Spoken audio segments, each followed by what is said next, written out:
Vamos a continuar con el desarrollo del temario de teoría del delito. En esta oportunidad vamos a conversar sobre el tema 13.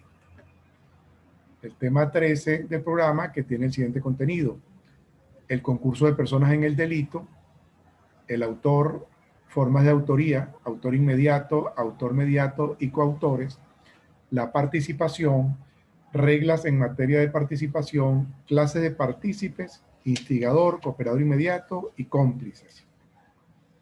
En primer lugar, vamos a delimitar el contenido del tema, referirnos como introducción, qué aspectos vamos a referir. Fíjense, en la comisión de un delito, de cualquier delito, pueden concurrir varias personas. Es decir, varias personas aparecen vinculadas con el hecho punible. Podemos diferenciar, partiendo de esta idea, completándola. Un homicidio, por supuesto, pueden participar varias personas, pueden concurrir varias personas. Un robo, un tráfico de droga, un agavillamiento, ¿verdad? Aquí distinguimos entre el concurso necesario, es decir, la concurrencia de varias personas de manera necesaria, que tiene que ver con los delitos plurisubjetivos, y el concurso no necesario, que tiene que ver con los delitos unisubjetivos. Vamos a recordar un poco esto de estas clasificaciones. Recuerden que el delito plurisubjetivo son aquellos que necesariamente tienen que realizarse por más de una persona. El tipo penal exige que siempre estén dos o más personas. Un ejemplo claro, el delito de agavillamiento. Recuerden que supone acuerdo para cometer delitos. Para realizar ese acuerdo, evidentemente, no puede ser una sola persona. Mínimo tienen que ser dos. Entonces, se trata de un delito plurisubjetivo. En ese caso, esa exigencia de dos o más personas que deben concurrir para cometer el delito, hablamos de concurso necesario. Ese delito no se comete, no lo puede cometer una sola persona, porque una sola persona no puede acordar con ella misma. En cambio, hay los otros delitos, los unisubjetivos, que según se desprende del tipo de cada tipo penal, del tipo penal respectivo, pues relacionado con el delito unisubjetivo, el delito puede ser cometido muy bien por una sola persona, pero sin embargo existe la posibilidad en todo caso de que concurra más de una persona. La mayoría de los delitos son unisubjetivos, basta con una persona. Por ejemplo, el homicidio, bueno, basta una sola persona para matar. El robo, el hurto, el tráfico de droga. Sin embargo, digamos, normalmente, aunque repito, no es necesariamente exigido, normalmente concurren en la comisión del homicidio, del robo, del hurto más de una persona. Por ejemplo, en el homicidio, bueno, a lo mejor son dos personas las que matan a otra. En el homicidio puede ser que una persona es la que le dé muerte a otra, pero hay otras personas que ayudan a ese autor del homicidio para que realice el delito. A lo mejor uno le prestó el arma, el otro le dijo claramente, mira, ¿cómo lo vas a matar? Tú primero lo esperas en una esquina y tal, y le disparas cuando te dé espalda. ¿Ok? Insisto, delitos unisubjetivos, aquellos que en principio pueden ser cometidos por una sola persona. Con respecto a esos delitos unisubjetivos, eventualmente pueden concurrir más de una, realizando diferentes conductas, pero todas unidas con la finalidad de cometer ese delito unisubjetivo.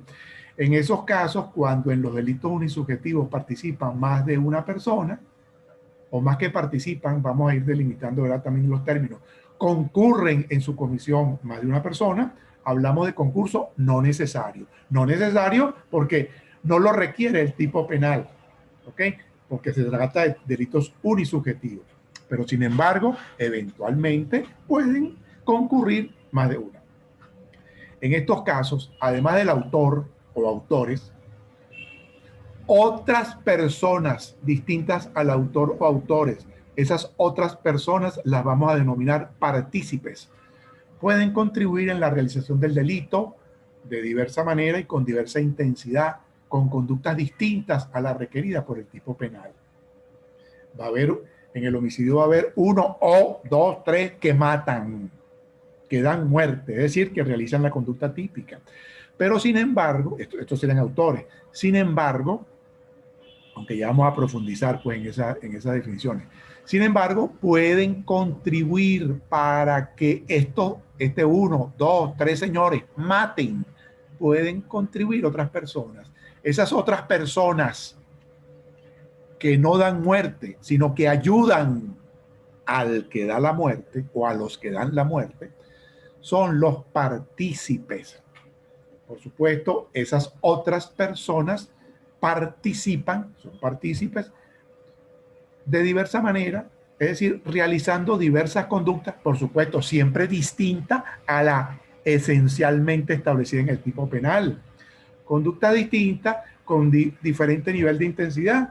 Esto tiene que ver a su vez con el grado de reacción que el Estado va a tener de acuerdo a la contribución de cada persona en el delito. Hay unos que ayudan más, de manera más esencial, de manera más importante. Hay otros que prestan una ayuda, pero si se quiere, secundaria. ¿Okay? A esto me refiero cuando hablo de contribuyen de diversa manera y con diversa intensidad. Ok. Ahí tenemos entonces el panorama. Por un lado tenemos autor o autores que van a realizar la conducta que está descrita en el tipo penal como punible. Y por otro lado tenemos partícipes que no realizan la conducta descrita en el tipo penal, sino que ayudan a que el autor o los autores realicen esa conducta descrita en el tipo penal. Estos señores serían los partícipes. Ahora, importante también lo siguiente, fíjense.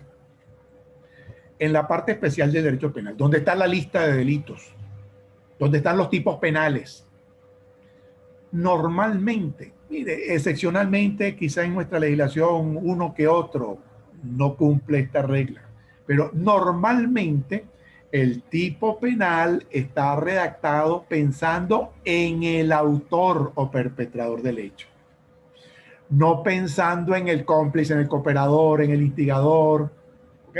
Sino se redacta pensando en el autor o en los autores, el que haya dado muerte a alguna persona. ¿Ok? De manera que, insisto, la parte especial, en su gran mayoría de los tipos penales, puede que haya uno por allá que se refiera a la conducta de un partícipe y no de un autor.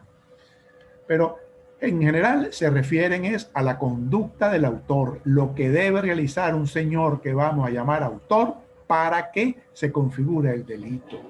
¿Ok? Eso está, repito, en los tipos penales, en la parte especial. Ahora, la pregunta, bueno, si el homicidio, por ejemplo, en el 405 me dice el que haya dado muerte a alguna persona, bueno, ya entendemos, está refiriéndose al autor o a los autores. ¿Dónde estará regulada la participación? ¿Dónde se establecen las reglas para sancionar a quienes no maten, sino a quienes ayuden a otro a que mate? La participación, por ejemplo, en el homicidio. En la parte general del derecho penal, en el libro, si hablamos en el Código Penal, en el libro primero, están previstas las disposiciones que se refieren a la participación. Artículos 83 a 85. Ahí se regula lo que tiene que ver con determinador, con el cooperador inmediato y con los cómplices. ¿Ok? Específicamente es lo que se denomina dispositivos amplificados del tipo penal.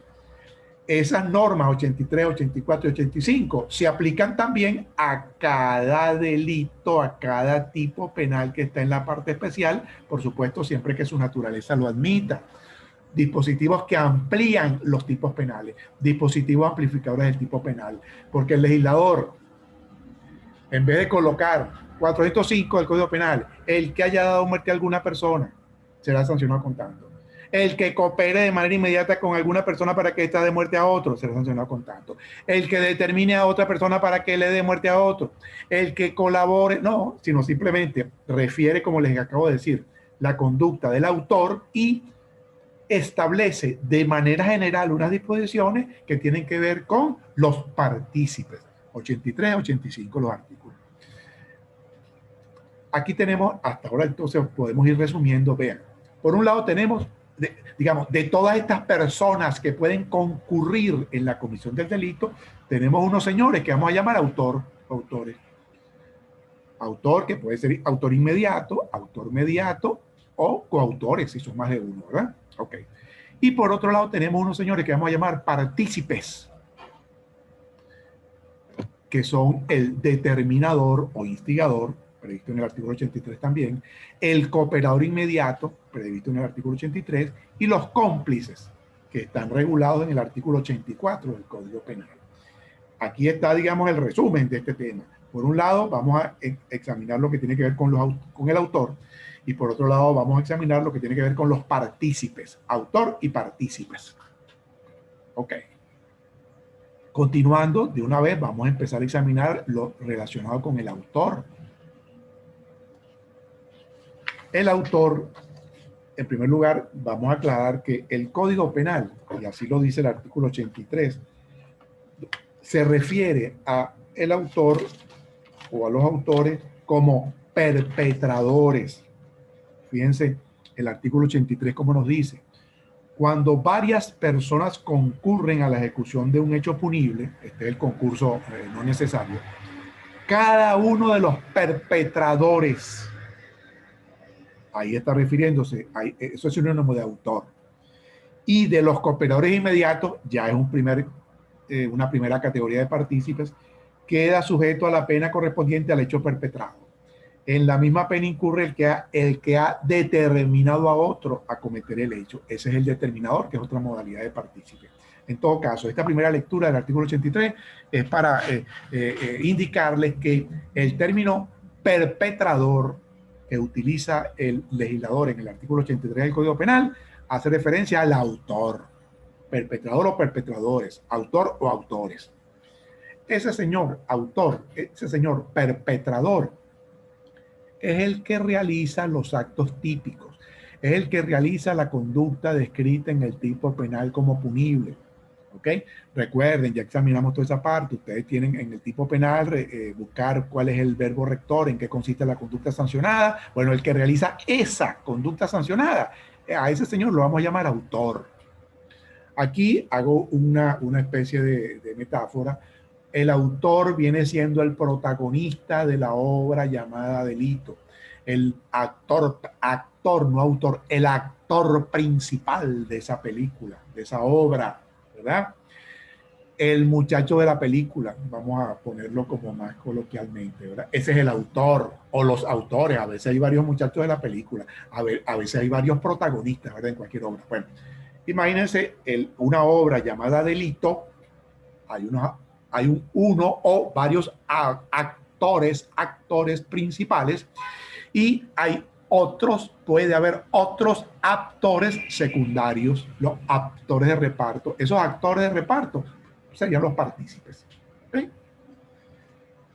También podemos decir, aunque ahí, digamos, para delimitar claramente qué es lo que debe realizar una persona para ser considerado autor, que en principio hemos dicho, realiza los actos típicos, realiza la conducta descrita en el tipo penal como punible, se basan muchas teorías precisamente para determinar, bueno, cuáles son esos actos típicos. ¿Quién es autor? ¿Será solamente aquel que se piensa autor, aquel que aparece subjetivamente vinculado de manera muy importante con el hecho? ¿O teorías objetivas? ¿O tiene que ver con lo realizado? Tiene que ver si lo que realiza coincide con lo exigido por el tipo penal para que se configure el delito.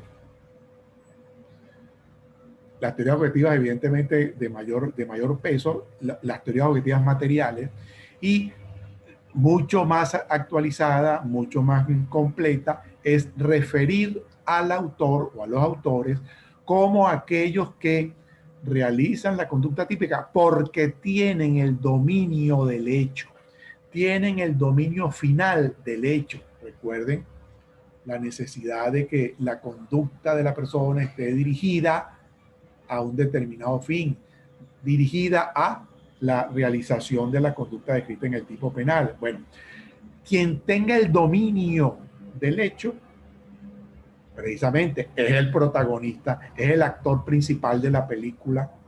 El autor o los autores precisamente son los que tienen el dominio del hecho. Los otros partícipes, los otros participantes, los actores secundarios no tienen dominio del hecho, dependen del principal, simplemente colaboran, contribuyen, ayudan a la realización de esa obra llamada delito. Dentro de los autores podemos distinguir tres tipos. Hay un autor inmediato, aquel que realiza directamente de por sí el hecho, de manera directa y personalmente realiza el hecho, tiene el dominio de ese hecho porque tiene el dominio de la acción.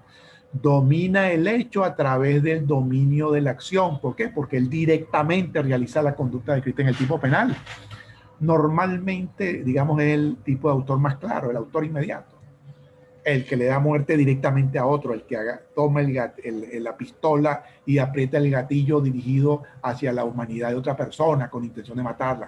Ese tiene el dominio de ese hecho, es el protagonista principal, porque a su vez realiza la conducta, en este caso una conducta, digamos, activa, y tiene el dominio de esa conducta. Ese es el autor inmediato. Normalmente, en la mayoría de los casos, hablamos de autores inmediatos. Pero también hay el autor mediato, del cual no debemos olvidarnos. Fíjense, el autor mediato domina el hecho porque domina la voluntad de otro. El autor mediato, valga lo obvio, no es inmediato, es decir, no realiza directamente, no realiza él directamente la conducta, porque si la realiza directamente pues fuera autor inmediato, no fuera mediato. Es mediato porque se vale de otra persona para cometer el delito. Domina la voluntad de otra persona y comete el delito. Por eso se dice que el autor mediato es autor también porque tiene el dominio del hecho a través de dominar la voluntad de otro. Instrumentaliza a otro para que ese otro directamente realice el delito. En principio, ese otro no responde penalmente. En principio, no responde penalmente. Excepcionalmente, si pudiera ser, por ejemplo. Simplemente, y vamos a ver otros ejemplos. Yo quiero matar a una persona, pero yo directamente no le doy la taza de café con el veneno. Si no, se la doy a un tercero. Mira, oye, este café está bien sabrosito, dáselo allá a fulanito. Ah, por supuesto, ese tercero es el que directamente le da la taza de café a la persona que yo quiero matar. ¿Ok? Él directamente es el que realiza la conducta de matar, lo que pudiera decirse. Él es autor inmediato, pudiera decirse, ¿verdad? Lo que pasa es que él evidentemente actúa bajo error. Él entrega la taza desconociendo totalmente que hay veneno. ¿Ok? Entonces, él no va a responder, por supuesto. ¿Por qué? Porque en él falta alguno de los elementos del delito. En este caso, no actúa típicamente. ¿Por qué? Porque falta el tipo subjetivo. Actúa bajo error de tipo. Él no conoce que está utilizando un medio para dar muerte. Él no conoce que la taza tiene veneno. ¿Ok? Ese es un ejemplo. También la tercera modalidad de autores, coautores, cuando son varios, dominan el hecho entre todos porque entre todos tienen el dominio de las funciones, el dominio funcional. Cuando hay varios que realizan la conducta descrita en el tipo penal, cuando son varios los que matan, Simplemente y al mismo nivel se dividen el trabajo. Cada uno realiza una función esencial para dar muerte, ¿verdad? Todos son autores y como son varios, pues los llamamos coautores. Tienen el dominio del hecho a través del dominio de las funciones, el dominio funcional. Varias personas se introducen en una casa, en una vivienda para hurtar. Varias personas le dan puñaladas y matan al otro, ¿verdad? A determinada persona. Básicamente, entonces, estas serían las clasificaciones de autor. Vamos a ampliar un poquito más sobre ellas. El autor inmediato, como les decía, realiza directa y personalmente el hecho. Tiene el dominio final del hecho a través del dominio de la acción. La mayoría de los casos tenemos un autor inmediato. El que dispara el gatillo, la pistola, el que le mete la puñalada, ¿verdad? El que le quita la cartera al otro a punta de pistola, el que comete el delito de robo. Autor inmediato. Digamos, el más claro, directa y personalmente realiza la conducta descrita en el tipo penal. El autor mediato, como les decía, se vale o sirve de otro para realizar el hecho. Tiene el dominio final del hecho a través del dominio de la voluntad, aunque no lo cometa directa o personalmente. El otro, es decir, el instrumento, la otra persona de la cual se vale el autor mediato para realizar el hecho, en principio no responde penalmente, porque en él falta alguno de los elementos del delito. Vamos a poner algunos ejemplos. Digo en principio porque fíjense, cuando lleguen ustedes próximamente a derecho penal económico, vamos a darnos cuenta que en el ámbito del derecho penal económico y en general, fuera también del derecho penal económico, es posible hablar, digamos, interpretar de distinta manera la autoría mediata cuando el hecho punible se comete a través de o valiéndose de estructuras organizacionales, de una empresa, de una persona jurídica, ¿okay? Donde intervienen entonces en la realización de la conducta, contribuyen diferentes personas con diferente intensidad, diferente manera, ¿verdad? Ahí puede hablarse de que puede haber unas personas que dominan el hecho porque dominan la voluntad no de otro, sino dominan la voluntad de la organización. Eso lo ampliaremos o lo conocerán más en derecho penal económico.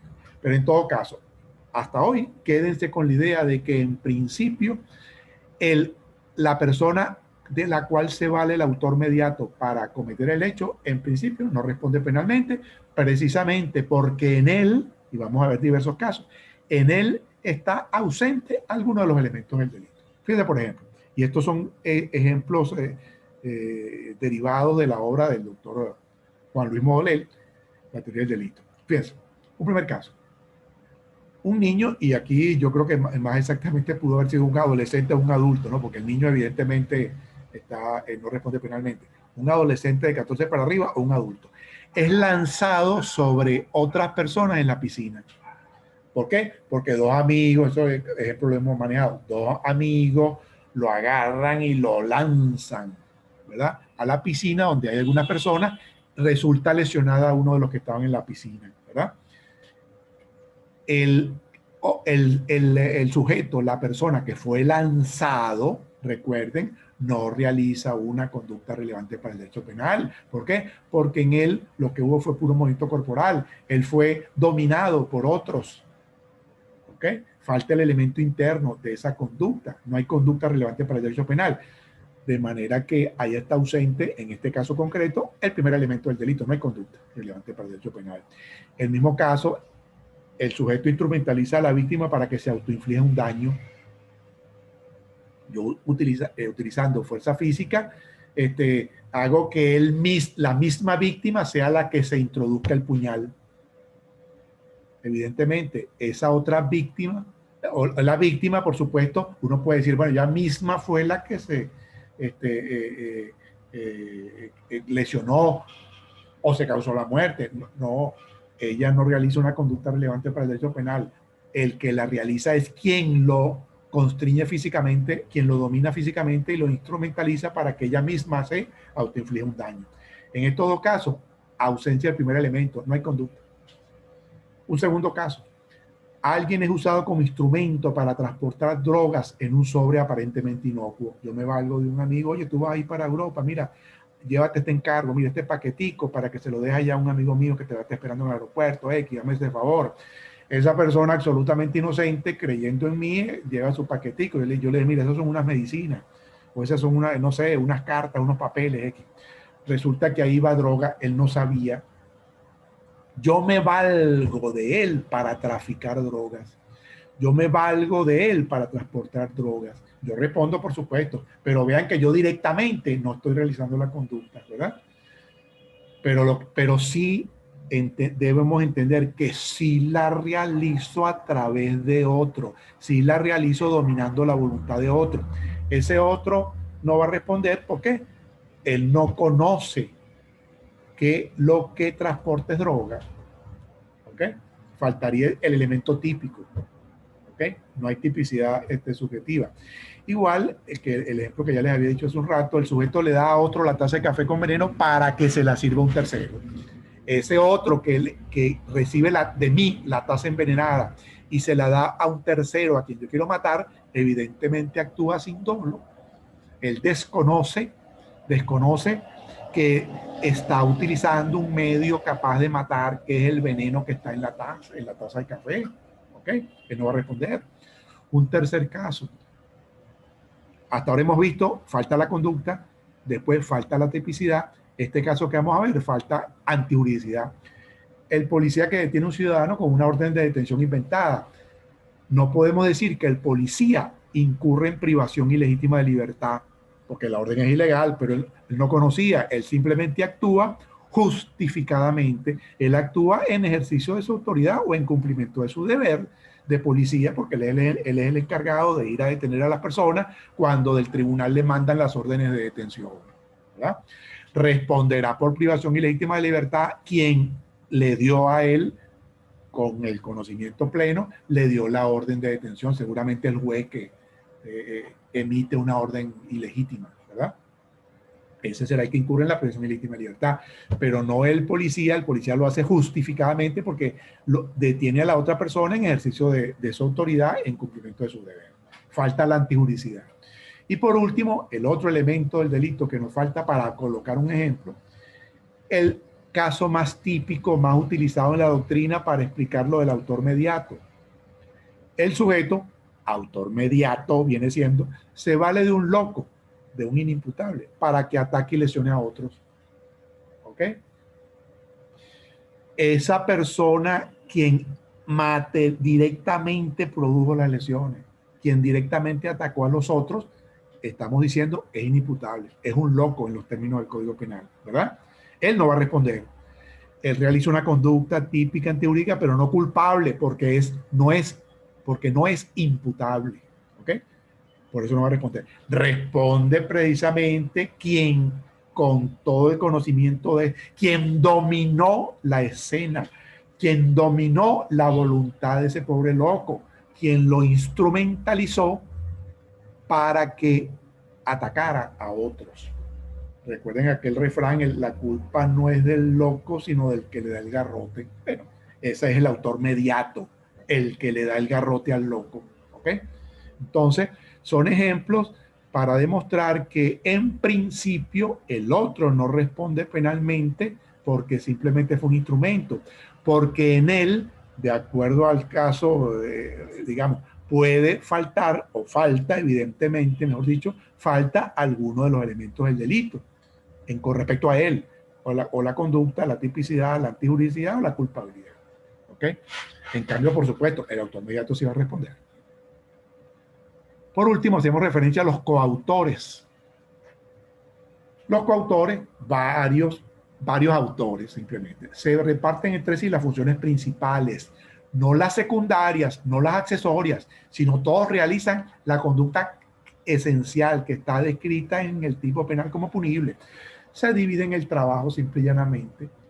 Cada uno hace una partecita esencial. Dos nos metemos en la casa a robar. Todos tenemos el dominio del hecho a través del dominio funcional, porque cada uno está a cargo de realizar una función esencial. Entre dos personas lesionan a otra, Dos individuos se introducen en una vivienda para apoderarse de diversos objetos. Ahí tienen unos ejemplos. Aquí, fíjense lo siguiente. Pudiera incluirse a quien planifique y dirige, aunque materialmente no concurra en la ejecución material. Y pongo interrogantes. Por ejemplo, el jefe de la banda que realiza el robo según el plan previamente creado por él. La puesta en circulación de productos defectuosos, el que planifica y elabora los productos defectuosos y se vale de otros, o se vale de otros no, y coloca a otros a que los vendan, a que los coloquen en el mercado. Aquel jefe de la banda que es el que planifica el robo, da instrucciones y todo, y junto con otros o le comunique esas instrucciones, le enseña el plan a otros para que esos otros vayan allá a robar el banco. Fíjense, ¿por qué pongo las interrogantes? En este último caso, primero, vayan tomando en cuenta o percibiendo, valorando, oye, que en estos ejemplos, si hablamos de función esencial, hay determinados robos que, bueno, también planificados, que quien lo elaboró el plan, quien instruyó a los que materialmente se metieron en el banco, oye, debemos decir, este fue el cerebro, esto fue esencial lo que él hizo. Igual, el que planificó toda la venta de un producto defectuoso, el que lo elaboró, aunque otros sean los que con conocimiento seguramente venden los productos defectuosos, esos, aquellos autores son autores evidentemente. Oye, pero este que planificó todo, el que produjo con esa finalidad, el que produjo la mercancía fue defectuosa, ahí podemos decir, oye, te está realizando algo esencial, visto el caso concreto, la importancia de esa función realizada. Bueno, precisamente aquí empiezan, digamos, la polémica basado en lo siguiente. Fíjense, la teoría del dominio del hecho, en este caso estamos hablando del autor como dominio funcional, la teoría del dominio del hecho más actualizada, la más actual, la usada hoy en las legislaciones penales, la que hace uso la doctrina, quizá puede chocar de alguna manera con nuestra legislación específica, antigua, y específicamente en cuanto a que es muy exhaustiva, tiene muchas distinciones entre autores y partícipes. Ya les he dicho, aquí tenemos autor, por una parte, y tenemos como partícipes un señor que llamamos determinador o instigador, otro que llamamos cooperador inmediato y otros que llamamos cómplices. En la práctica, a veces, depende del caso, puede ser complicado determinar, oye, este es autor, o es simplemente un cooperador inmediato, o es un cómplice, o es un determinador. En principio, autor, cooperador inmediato y determinador, en nuestra legislación, en principio, hay algunas legislaciones especiales que no es así, en principio tienen la misma pena, lo dice el artículo 83. Los cómplices sí tienen la mitad, a menos que sean cómplices necesarios, que añade más leña pues al fuego de la polémica. En otras legislaciones más modernas, óigase bien, simple, todo esto que tenemos, autor, cooperador inmediato, determinador y cómplice. En otras legislaciones más modernas simplemente hay autor por un lado y por otro lado cómplice. Dicho de otra forma, autor como protagonista principal o protagonistas principales y cómplices como actores de reparto, como actores secundarios de la película. Ahí es más fácil, es más sencilla la cuestión. Hay que irse simplemente quién tiene el dominio del hecho, quién realiza funciones esenciales cuando son varios. Todos esos señores los metemos en el saco de los autores. ¿Quién realiza una función accesoria? ¿Quién presta una colaboración secundaria? ¿Quién contribuye de manera no esencial al hecho? A todos esos señores los vamos a llamar cómplices, simplemente. Aquí, en nuestra realidad, repito, vista varias distinciones, a veces se hace muy difícil y uno examina la jurisprudencia y en ese aspecto hay casos que se resuelven de manera contradictoria. Es difícil conocer, bueno, este es cooperador inmediato o era simplemente un autor, o es un determinador, o es un cómplice. Fíjense, incluso aquí nos acostumbramos de manera no precisa a llamar el determinador, confundirlo con, o decirle, ese es el autor intelectual. Es una cosa distinta. Distinta, pero que tiene mucho de la moderna doctrina, en el sentido de que, bueno, esos casos en los que se hace referencia a un autor intelectual, normalmente en nuestra legislación es el llamado determinador, que está como partícipe. Lo que pasa es que hay casos concretos en que ese llamado se dice incorrectamente autor intelectual, que en realidad será un determinador, realiza una función esencialísima. Y entonces, oye, es un despropósito pretender llamarlo partícipe cuando resulta que muy fácilmente, y por eso aquí, en esta polémica, muy fácilmente habría argumentos para decir que no, señor, ese tiene dominio del hecho, porque domina función esencial, sería un coautor. Eso lo vamos a ampliar un poco más también en Derecho Penal Económico, pero sí les aclaro que en Venezuela tenemos ese problema, esa polémica, digamos, ¿no? Que en mi opinión pues se resuelve actualizando nuestra legislación, aclarando más, simplificando, y al simplificarlo la haríamos más precisa, de más certeza en la aplicación práctica. En todo caso, coautor tiene el dominio del hecho, los coautores a través del dominio funcional, porque se reparten el trabajo. ¿Ok? Bueno, voy a parar aquí este video para después inmediatamente grabar otro, ¿ok? Grabar otro con la segunda parte, lo que tiene que ver con los partícipes, ¿ok? Entonces nos veremos de inmediato en otro video.